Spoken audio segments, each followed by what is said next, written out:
Good evening and welcome to yet another virtual event here with Tattered Cover Bookstore.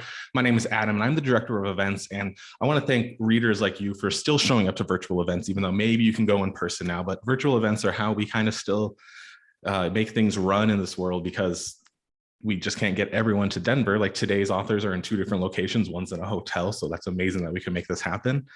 We're celebrating two amazing books. One is Allison Brennan's The Wrong Victim, which is out more recently than our other guest, Samantha Downing's For Your Own Good. Before I introduce them, I do want to say if you need or want closed captioning, at the bottom of your YouTube screen, there should be a black button that says CC. You can go in and click that, and that'll be closed captioning for you.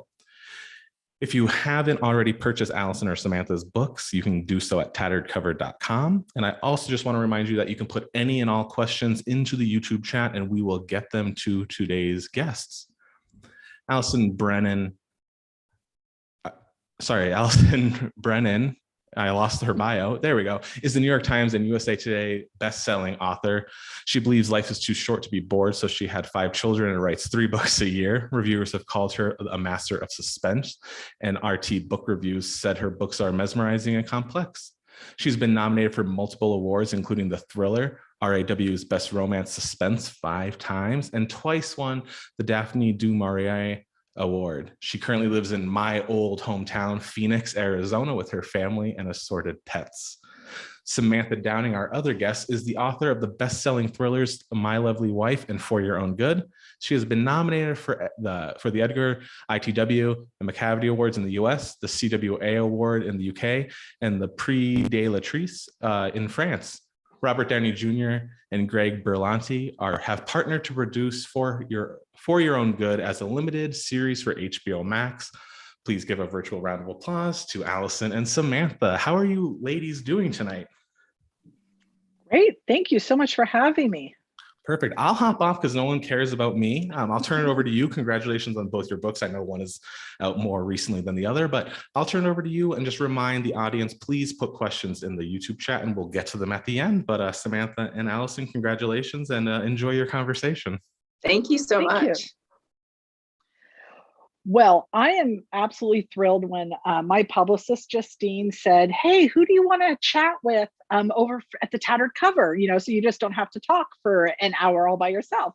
And I was going through a bunch of people that I've already chatted with before, and I had just spoken to Samantha. We were on the Edgar committee together, and I said, oh, what about Samantha Downing? Her paperback version of her book, it comes out the same day my book comes out. And Justine said, oh, that's fabulous. Let's do it. And I was so glad that Samantha was able to do this with me because, first of all, I just finished her book. I listened to it on audio, For Your Own Good. You have the cover there. You can show up. Yes. Your cover. So For Your Own Good, I really liked it. It's not a police procedural, which is what my genre is. And I would say I couldn't put it down, but I could just not stop listening. I had to speed up the audio, and then because I listen to books when I walk, and I listened to it basically in 4 days during my morning walks. And I just said, oh, this is so fabulous. And it surprised me. And I am very, very, very difficult to surprise. So I think that if you I don't even want to call it domestic suspense because that's really not what it is, but it's just a really great psychological suspense. How would you define it? Yeah, I would say like a psychological thriller. Absolutely. With great characters, and people that have listened to me before know that I am not a fan of unlikable characters. I mean, I like them if there's only a couple in the book, but I love my characters to be redeemed. And I think that Samantha did a great job of having a breadth of characters that you can really, really root for them. And I was so pleased that my favorite character ended up being the good guy. I put that in quotes because it's not really that kind of book, but I ended up just absolutely adoring him. Good and bad are too extreme for me. They're all in the middle, and you can choose who you want to root for, not root against. So exactly. It's all up to the reader. Yeah, and so anyway, I am going to leave a review over on Goodreads just because I did really, really enjoy the book, and I usually leave reviews if I give 5 stars because I'm not going to ever diss another author.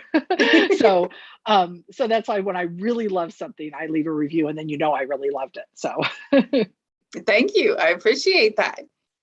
But congratulations on your new book. Your book comes out in hardcover today, and The Wrong Victim. And this is the third of a series you just started a couple years ago. And tell us about it. Tell us about the book. Yeah, put me on the spot because I'm like writing the 5th book right now. No, I'm just kidding. The Wrong Victim. I even have the cover here. I love the way that Mira's done the covers for this series because they're very evocative and they're suspenseful, and I love the blood red. But this series I wanted to make a series that was distinctly different than my other series. So I have, this is an ensemble cast. I call it the Mobile Response Team from the FBI, and I modeled it after the evidence response team that really exists. So the FBI, every local office has an evidence response team, which is a group of FBI agents that do their normal job, but they are experts in one area. So they go through special training, they do other things. So when there is a major crime, they get mobilized to handle it. And the way I learned about it was during the Carrie Stainer case in Yosemite, the Yosemite murders. I don't know if you remember hearing about him, but the evidence response team from Sacramento was very involved with that. So I said, oh, well, I don't want my book to just be in one location. So what if I took the evidence response team and made it national, where they travel to like small communities that maybe don't have access to the resources like a big city like Phoenix or Sacramento might have. So that's kind of how I came up with Matt Costa's group, the Mobile Response Team. The first book took place in Liberty Lake, which is a teeny town outside Spokane, and Spokane's not very big. The second book took place in Patagonia, Arizona, which is a small mining town of less than 1,000 people between Tucson and the border. And then this book, The Wrong Victim, takes place in the San Juan Islands, which is an island that has basically 15,000 people in it during tourist season. I mean, the islands are not very populated, but it's such a beautiful area. So I decided to set this book there. And the reason I decided is the only thing I knew about the book before I started writing is that a charter boat was going to explode. And I said, oh, a bunch of people are going to die. Who's the victim? Who was the intended victim? And I did not know when I started writing the book. I just kind of threw it out there. I created the characters that were all going to be on the boat. And I said, oh, I don't even know who the victim is. This is going to be so much fun to solve. And I didn't actually know until probably 2/3 of the way through the book who the victim was and how it all comes together. So, but I had so much fun with that. And now I've read the book and I had not read the first 2. So if anyone out there has not read the series, they are standalone books in and of themselves. You don't have to read them all. And there's enough information in there that you can catch up on what the relationships are in the mobile response team of the different players in it. And I read it and went back and bought the other 2 because now I have to know how the story started of this team, which is just, it's an art in and of itself, I think. And it's not something I do, to write a series where you have the same characters moving from book to book on different cases. You did it with Lucy Kincaid for 17 books, you said? That's what it was? And now you started a new one. How difficult was it to come up with? Was it something you knew immediately that you wanted to write about 2 people, Quinn and Costa, 2 main characters, or did you have to sit down and think about it, or how do you come up with it? I did not intend for Kara to be a main character in the book. She was going to be only in the first book. She was going to be kind of a catalyst for Matt as he's getting his team off the ground. But by the time I was halfway through the book, I fell in love with her. And I said, well, if I'm not going to write her into this series, I'm going to give her her own series because she's so interesting. And she was just such a great character. And she was so different than Lucy. that I really enjoyed spending time with her. So that's kind of how I decided to keep her involved in the series. I think you bring up a good point. A series is a lot different than a standalone. And I have written multiple series. I've written what I call trilogies that are kind of loosely connected, but they each book stands alone, but they kind of have recurring characters. A series for me, you want to try to come up with interesting stories and interesting backstories so that your characters are never boring. Because you don't want readers to like say, oh, okay, it's just another this book or another that book. You want them to be invested in the characters and to want to find out what happens to them book to book. And so it's easy in the sense that, okay, I know these people, I already know their backstories. I really kind of know how they're going to react to different situations because I've written 3 books.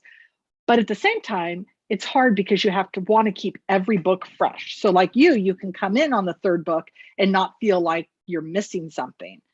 But hopefully like it enough where you want to go read the other books. So it's like kind of a balancing act to have your characters grow, but also not have them grow so much that people feel like they miss out on something.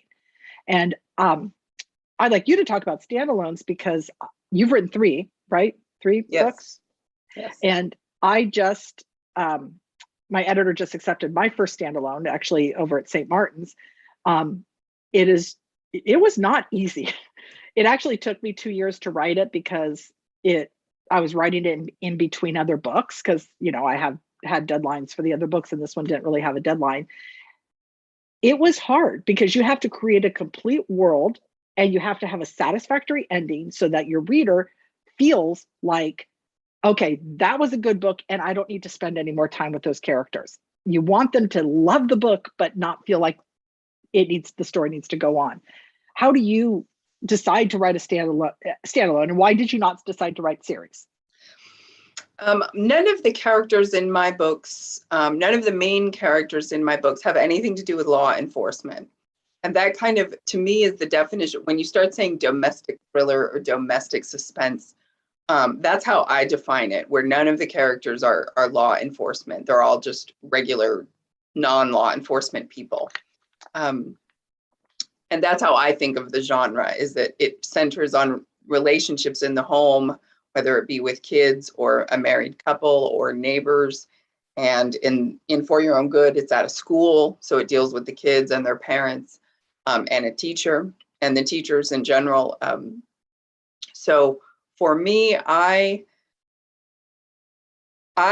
don't plot when I write. So I just sit down and start writing, which it sounds like you do too. And so I don't know what's going to come.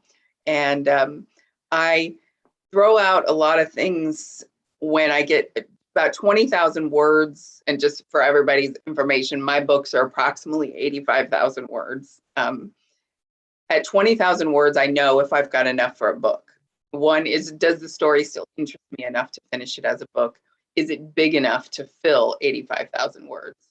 And I throw out a lot of stuff at 20,000 words. A lot of stuff never makes it past that. First, the story has to, it starts with a kernel of an idea. Like you said, the boat exploding, like that was your idea. Like that's the kind of thing that happens to me. In this book I want to write about a teacher. I want to write about a bad teacher. So that was the idea I started with. And then I just started building the world out from there. I have had lots of questions about whether I'm going to have sequels or not, particularly to my first book, My Lovely Wife. There's no sequel planned, but the characters are there. They certainly go on. So there could be a sequel. I guess it could have been a series, but I didn't see it. And I think the book it is what it is. It was never intended to be a series. So my endings, anybody can die in the end. Anybody can get arrested because I have no plan of writing about these characters again. So that to me is a little more freeing than doing what you do as a series, because your main characters have to live. Your Quinn and Costa have to live. They have to be in the next book or there's no Quinn and Costa. But in my book, it can be the hero, it can be the villain, it could be all of them. It could be anybody, could be taken off the page. And that's what makes it so I guess one of the reasons why it surprised me a little bit, because I didn't know what was going to happen next. And, because I do read so much, and I read a lot of true crime, and I watch a lot of television and movies. And obviously, because we're writers, we read a lot. It is very hard to surprise me. In fact, I go to the movies and my kids get so mad at me if I talk, because I know exactly what's going to happen. Oh, this person's going to die, or that person's going to die, or this is what's going to happen. And my kids hate it because, 95% of the time I'm right. So when you surprised me, I was very happy. And so it was like, okay, this was money well spent, because I just, I like being surprised. But I think you bring up a good point. Anything can happen when it's not a series.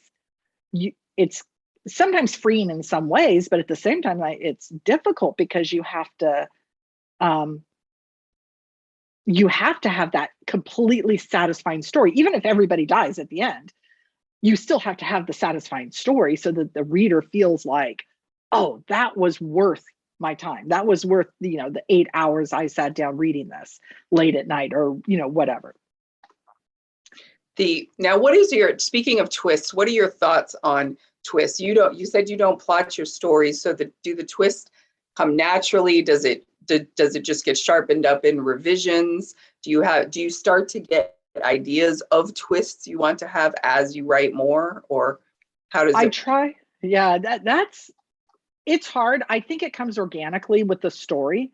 One of the things I really don't like doing is writing toward an event in a book.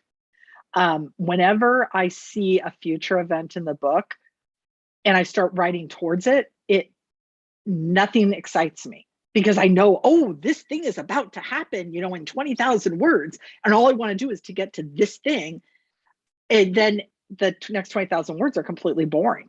And so I really try not to do that. Usually the twists will come organically, or they'll be hinted at. And then during revisions, I can bring that out.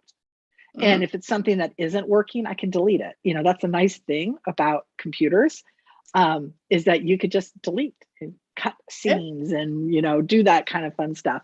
I have no problem deleting scenes. I will say Tell No Lies, which was the second book in this series, I cut a lot.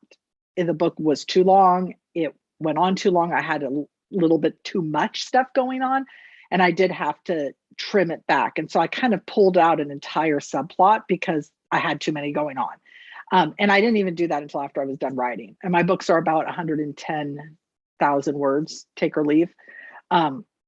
With this book, it's almost, not quite, almost exactly how I wrote the first draft.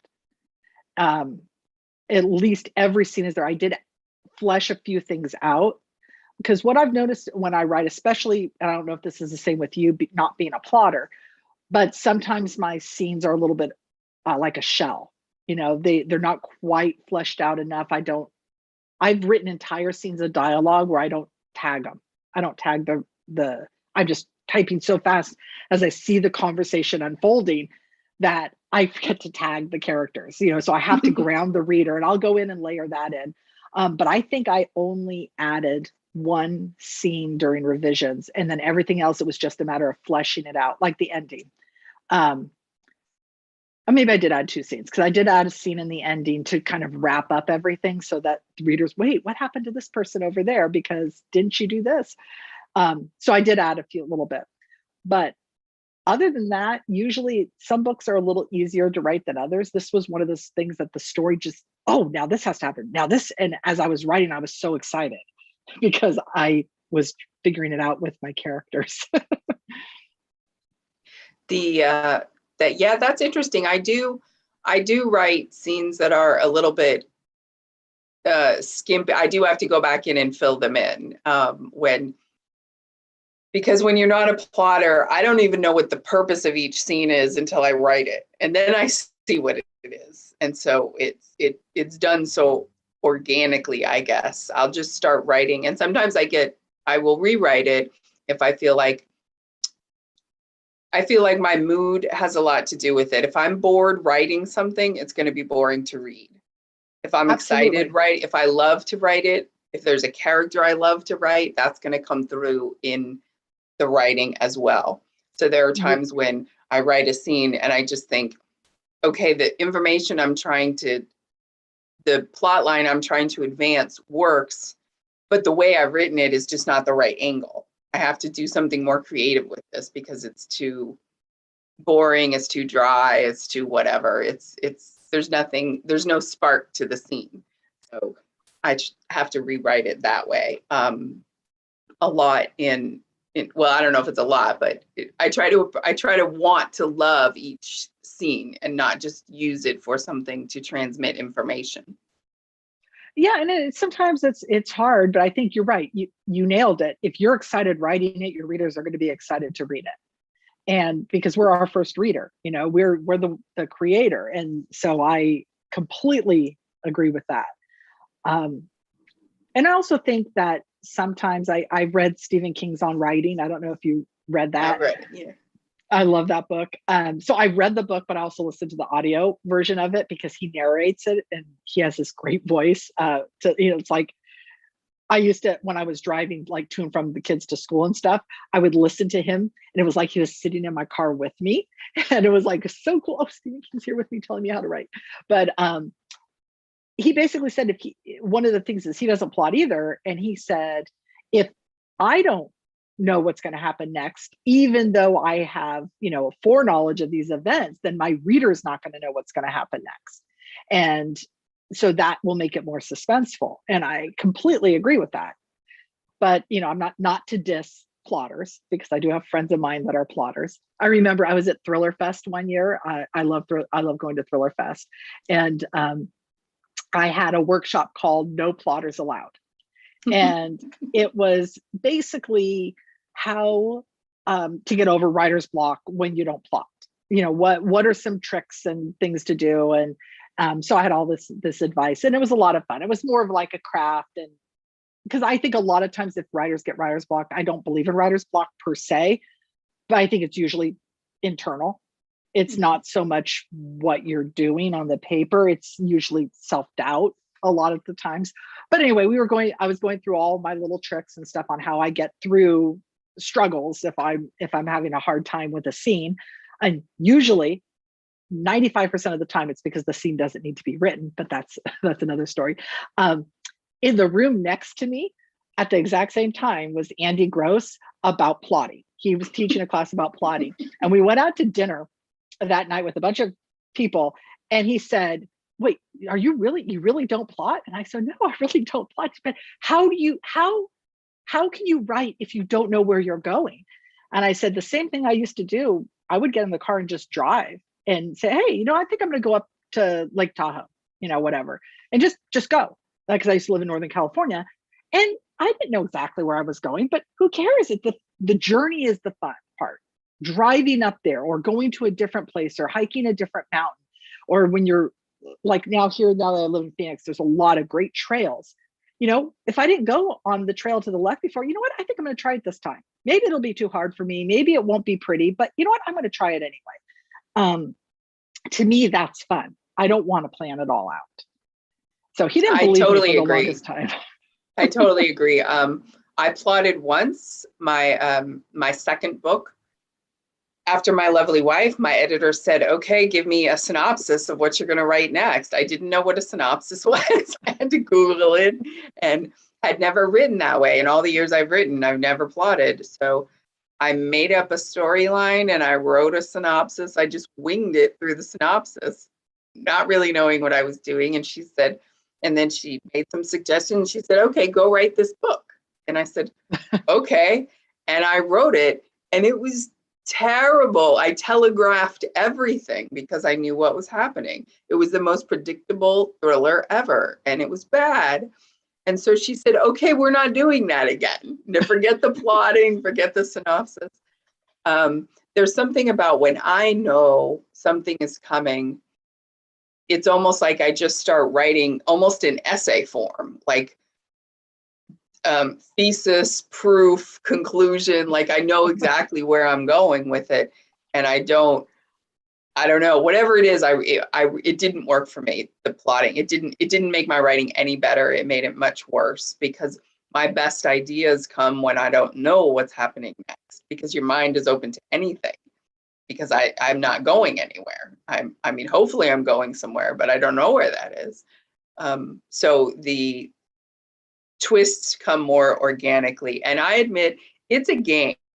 And I think of it as a game because I know the readers are trying to figure it out. So there's a little game that goes on between the author and the reader. And I think that the reader,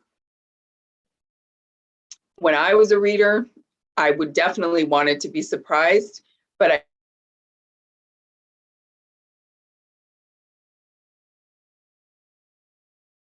I think we lost Sam. Yeah, it looks like she for a second. froze. I feel stupid. oh, So you don't. Oh, Sorry, you Samantha, froze you for were just a freezing up on second. us. Oh, was I free? I'm sorry. I'm the That's one in the okay. hotel, so it might be my internet connection. I'll hop back off. I was just going to jump in and try to, if you want to re-ask that question, because we lost you for a little bit there. Basically, Samantha was saying about how not knowing what's happening helps jumpstart her creativity. Yep. And that's pretty much what you were saying. Yeah. Right. Basically. Yeah. Yep. That's it. And I do end up revising a lot. And there are a lot of times I drop something that I think is going to be a hint or a red herring, and it doesn't go anywhere. And that just gets cut when I'm revising it. So there is probably more revision when you're not plotting, but the book, for me, my books come out better and not as predictable. And I would say the same thing for me now. Writing a police procedural, it's a little different for me because the bad guys do have to get what's coming to them. And usually they have to get it through a traditional way, which would be, being arrested or, running from the police or something. But at the same time, I do want to make it where it can be exciting. And basically anybody except for my title characters are at risk. I established that in the very first book I wrote, which came out in 2006, The Prey, where I killed off a major character. Was not the heroine, she obviously survived because the book was about her, but I did kill off a major character, and I basically said anybody is vulnerable except for the title character, whoever the main character is, because I don't want to be predictable, and I don't want readers to go in and say, oh, well, we know that everybody's going to survive because this is going to be a happily ever after. It might be bittersweet. But because I write police procedurals, you do know the bad guy is going to get what's coming to them. May not be in the way you expect, but it's kind of the convention of the genre. So, but I do like to be surprised getting there, and I do like to not know who did it. And you mentioned about how you plotted out your second book. Actually, I've written now 42 books, and the last one I did, I wrote a synopsis, and my editor kept asking me to, oh, well, what about this or what about that? And my synopsis was very, very brief. It was like 3 pages, and never gives the ending because it's all set up. This is how the story begins. And I'm really good at that. I could, come up with 100 different beginnings.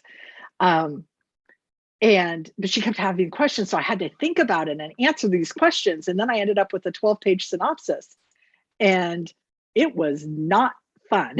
And I struggled writing that book. Really, really, really struggled. And I finally just had to say, you know what, I just can't even look at the synopsis again. And so I kind of tried to keep the major plot points, but the book ended up being completely different. And I'm waiting for revisions now. And when I sent it off, I said, I know I'm going to be doing major revisions on this because I'm not completely happy with it. And I'm sure you're not going to be completely happy with it. And obviously I want it to be a great book. It's not a Quinn and Costa book. But it's one of those things that it's like knowing where you're going, it's no fun. Exactly. It takes the fun out of it, and it becomes work. And then you don't like it as much. I don't. But plotters love it. That's the way plotters work, and they put a lot of their creativity into the plotting, as opposed to the actual writing process of the writing all the chapters out. Now, how long does it take you? How long did it take you to write The Wrong Victim? It takes me about 3 months to write a rough draft, my first draft, but I edit as I go. So I will write the first, a chapter or two, then I'll go back and edit them, and then write the next couple chapters, and then go back and edit them. So by the time I'm done with the book, it's pretty clean. And then I'll like let it sit and like let it like for maybe a week. And then I'll go through and do a deep edit and make sure everything holds together. And I try to do that really quickly, like in not one sitting, because I'd probably, I'd like, would be able to get up out of my chair, but like in a couple of days, I try to read the whole book and just to get the flow of the story and do kind of a deep edit. And then I send it off to my editor. But I have a really great relationship with my editor, and she knows that I'm sending her basically a revised rough draft. I don't, because I want revisions. I want my editor to send me notes. It's not, if I kept it until I thought it was perfect, it would never go out.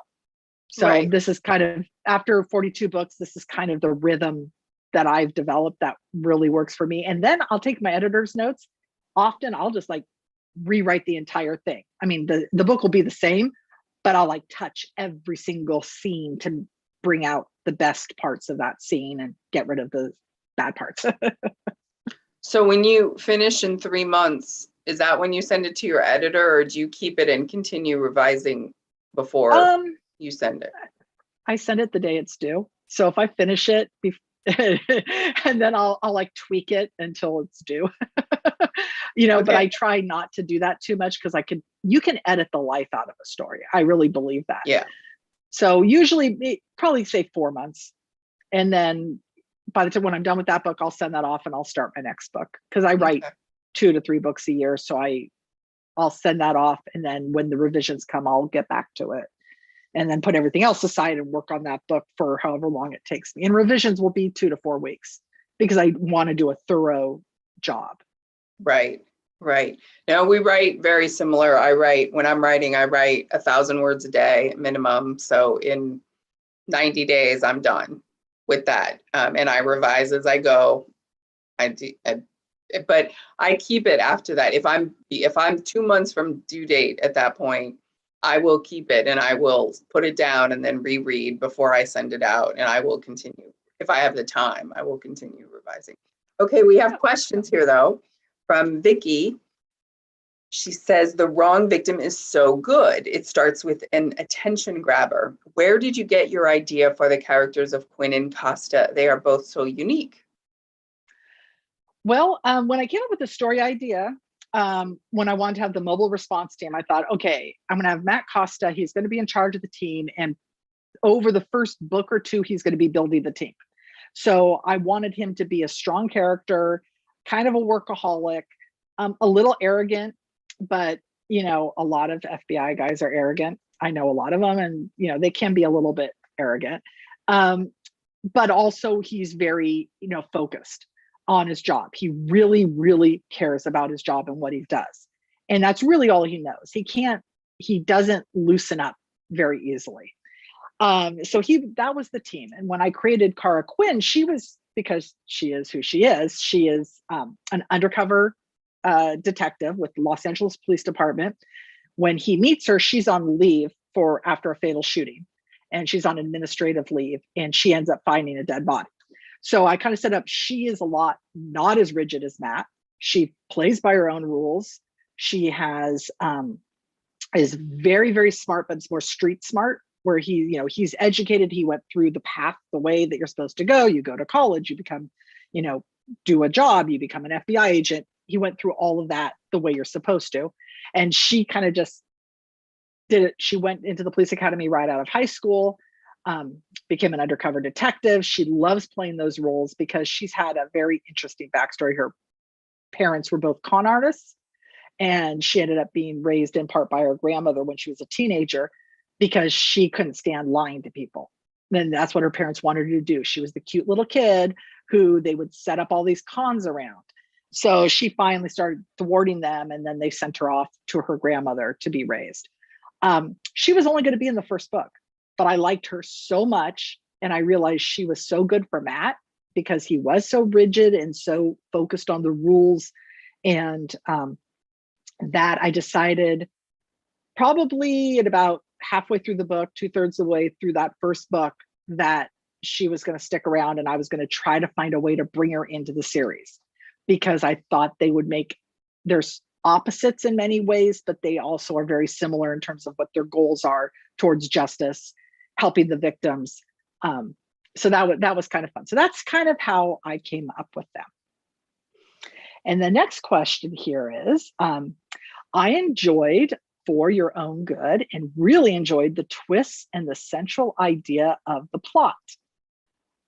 Thank you. So yes, that I completely agree. And like I said before, I love being surprised because I'm so rarely surprised in books. And so I definitely enjoyed it. In fact, I told my daughter, I said she has to go and listen to it now. I'm going to give her my church password so she could go and listen to the book. And she said, well, can you just buy me the book? Because I don't like to listen to books. And I said, okay, maybe I'll go do that. I'll order the paperback. Because the paperback did just come out today. Right. And then the next person goes, I like the settings. Have either of you traveled to these places before you decide to set your books there? I'll start because I actually have never been to the San Juan Islands and I plan to go, but I wrote this book in early 2020 and I could not go. So that kind of put a wrench in it, but I was very lucky in that the tourist site for the San Juan Islands is so comprehensive that I learned everything I needed to know. And then what I didn't, I could just research, like, sheriff's department. How many people do they have? I could send off emails and ask, oh, how many people do you have in the sheriff's department? What's this? What's your tourist season? Things like that. I could get all the information. And then because it is such a beautiful place, there's gazillion videos and pictures of it. So I was able at least to get a sense of it, but I really, really, really, really wanted to go there. And unfortunately I couldn't. My book is set in the Northeast at a private school. And I never actually even say the state it's in, but presumably Connecticut would be probably where the school is. A lot of the parents work in finance and probably go into New York. That setting, I grew up in California. So the idea of a back east elite ivy covered school like that was just sort of this mythical creature to me, like one of those, what a crazy way to grow up things, and always wanted to join this club where all the powerful people's kids went to school. And I sort of created my own in Belmont. I've definitely been to the Northeast. I've lived in New York, but this particular town and school don't exist. They're fictional. I think sometimes I try to always set my places and my books in real places because they are crime thrillers. And so, I want people to have a familiarity, whether it's in New York or in Phoenix or San Juan Islands. But one of the book I'm writing now, the one I just finished, I should say, the Quinn and Costa book, is set in a fictional town in the Bayou. So it's in Louisiana, it's in the Bayou, and I've been there. My best friend lives in New Orleans. So I have a familiarity with the area, but because it's based on the premise of a corrupt police department, I didn't want to actually put it in a real town. So it's in a very, very, very teeny town that if people are very familiar with the area, they'll know where it is, because I did base it on a real town, but I fictionalized it. And so I, took some liberties, because I think sometimes, especially when you're dealing with a really small town, you don't want to say everybody's corrupt there, because it is a real place. But if it's a big city, then it's okay in my things, because it's like, well, it's not all 800 law enforcement officers in San Francisco. It's just this one bad guy. But when you're dealing with a department that only has maybe 12 people, I don't know. It's just my own mental thing. Yeah, I've created fictional towns in all of my books, except for the road trip book. My second book, he started it, was a road trip, and that they stopped in all real places and went to all real tourist sites in that one. Some of which I've been to, some of which I had to research. So most of the time, though, I'm usually dealing with some not so good people, and the police aren't always the smartest. Typically, my killers are smarter than the police, so I use fictional towns. I don't want to insult anybody's police department. Yeah, I know. I can understand that. And I do write. My oldest is a cop, and so I do try to avoid negative cop stereotypes, because there's other writers that do that. I don't feel like I need to do it. But I had this idea about a corrupt police force, and I just had to write it, because it's like sometimes you get this, and it is very loosely based on a real situation in a real corrupt police department. So it's not like it's coming out of thin air. Anyway, so we have another comment from Dale that he downloaded The Wrong Victim from Audible. Thank you so much. I think Suzanne Gutierrez does a great job with my audiobooks. And Samantha, I told you I listened to the audiobook of For Your Own Good. What's the narrator's name again? David Patu, and he also narrated My Lovely Wife, same narrator.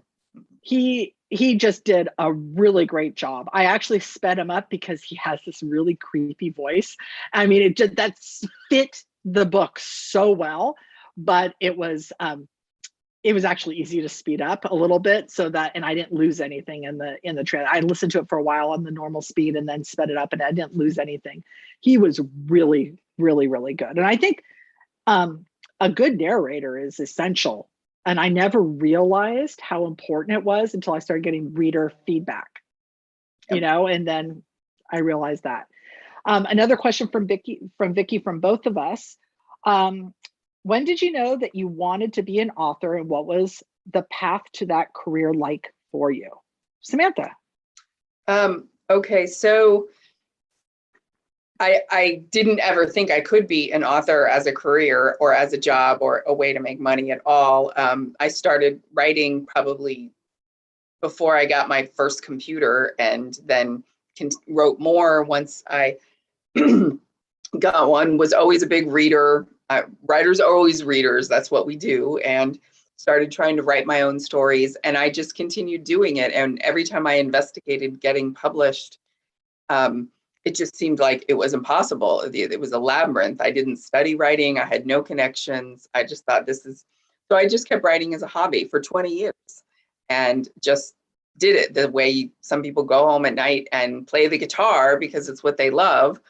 I would write. So it's a fluke that I got published. I joined a writers group, and one of the members in the writers group loved My Lovely Wife. That's the book I was working on at the time, which was my 12th novel. It was just the first one I got published. And she loved it. And she had a friend who was an agent in New York.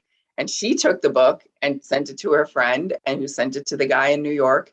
He contacted me. He was not a fiction. He didn't do fiction. He did nonfiction, but he told me someone else to send it to.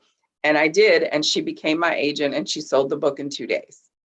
So wow. Over the course of a month, the whole thing happened. And here I am. And now I'm actually a full-time writer. Now it's actually my career. That is awesome. I think, just like Samantha, I've always written. I used to have this gigantic IBM Selectric typewriter. It was red. My mom used to be a real estate agent, and they were upgrading from typewriters to computers, and they gave me this electric typewriter, and I was so excited. And that's what I wrote like all through high school. Love this thing. It was huge. You could literally kill somebody with it. It was so heavy. You could, if you could strong enough to lift it up, you could definitely kill somebody with it.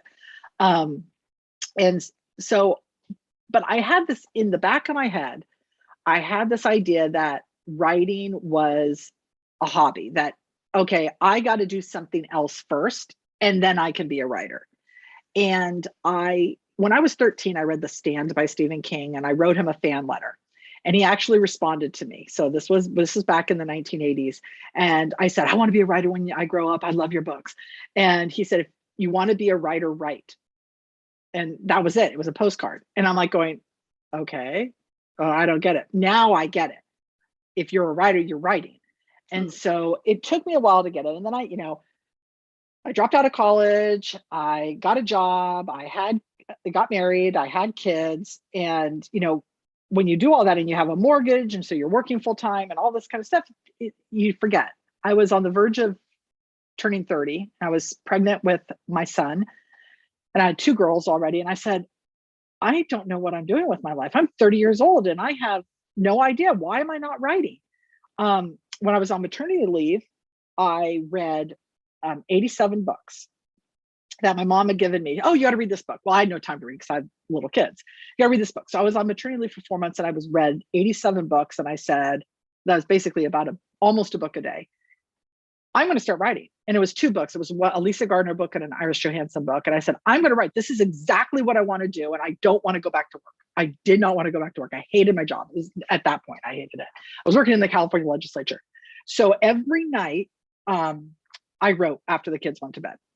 Every single night, 3 hours a night. And I said, I'm going to get published. And I wrote 5 books in 2 years. And it was the 5th book that ended up selling. I queried every book. I queried 50 agents. They all rejected me. My second book I queried, I got more requests, but they still all rejected me. And then finally, my 5th book, I had a feeling, I was in a critique group and I had a feeling that this book was going to be it. And I only queried 12 agents and ended up getting an agent there. With that book, I had 7 requests for the full manuscript. So I knew that the book was going to sell because that many people were interested in it. So that was in 2004 I sold, and my first book came out in 2006. And the reason it took so long is they wanted a back-to-back trilogy. So I had to write 2 other books really quickly. And I also had a baby, my last baby in 2004, baby number 4, 5, yeah. I really have 5. And so I sold, and that's when I decided to quit my job and took a huge leap of faith, because I knew if I did not get a second contract, that I would have to be crawling back to my boss, begging for my job back, which I didn't want to do. Fortunately, the books did well and got another contract, and have been doing it full time ever since. But you bring up a good point. Both our stories do. And a lot of, if there's any aspiring writers out there, very, very few get their first book published. Very few. There's always a practice book. And it's just because you have to put the work in on the craft. And no matter how easy it even my story, that there was a fluke that I got published, one way or another, you pay your dues. Either you may be paying it on the writing, you may be paying it on the querying, you may be writing for 20 years until you get published, or writing 5 books until you get published. One way or another, you always pay your dues. Nobody is an overnight success, and that's important. So hopefully you just really love writing, because you will be doing a lot of it. Absolutely. And I've said that when I've spoken to people in writers groups and stuff. And I said, if you knew today that you would never be published, would you still be writing? And if the answer is yes, then you need to write. Because if the answer is no, then you know what, then your heart really isn't in it, because you have to love what you're doing. And it took me 5 books. I learned something from each one of those books. I learned something about writing. And so I don't consider it a waste of time at all. And I'm sure with your years that you put in, also you had a career. The book that I applauded that was so bad, we threw the whole thing out. I wrote an entirely different second book. I still throw stuff out to this day. I don't have a book coming out this year because I threw it out and I wrote another book. So to this day, I'm still doing it and saying, wait, that's not good enough. I can do better. Yeah. And I think that's important for everybody to understand. It's like, just because, I have 42 books out doesn't mean that it was an easy road. And some of my books are completely rewritten. Tell No Lies is completely rewritten from the first draft. The Wrong Victim isn't. That one is almost exactly how I wrote it. But so every book is a little bit, comes, I wouldn't say easy. Some books are a little easier than others. But that, it's like, okay, so number 39 nearly killed me and number 41 was easy, it's like, and then funny. 42, the one I just turned in was like, oh my God, this book nearly killed me. So writers say that all the time. The last one was so easy, but this one is just so difficult. Each book is different. It's a different experience. I think we are just about done. There are no more questions. And I just want to say that it was a thrill to be able to chat with Samantha here. And I know I keep looking, one of the things I hate about Zoom is that I'm looking at Samantha when I'm talking to her, but I know that I'm not quite looking directly on the screen to the, so I apologize for that, but when I'm speaking to her, I feel like I need to look at her. So, but I want to thank everybody for coming, and especially for Samantha to agreeing to do this with me. I think it was a lot of fun, and hopefully we'll be able to get together next time we have a book out at the same time. I hope so. Thank you. And thank you for asking. It was great to be able to be here.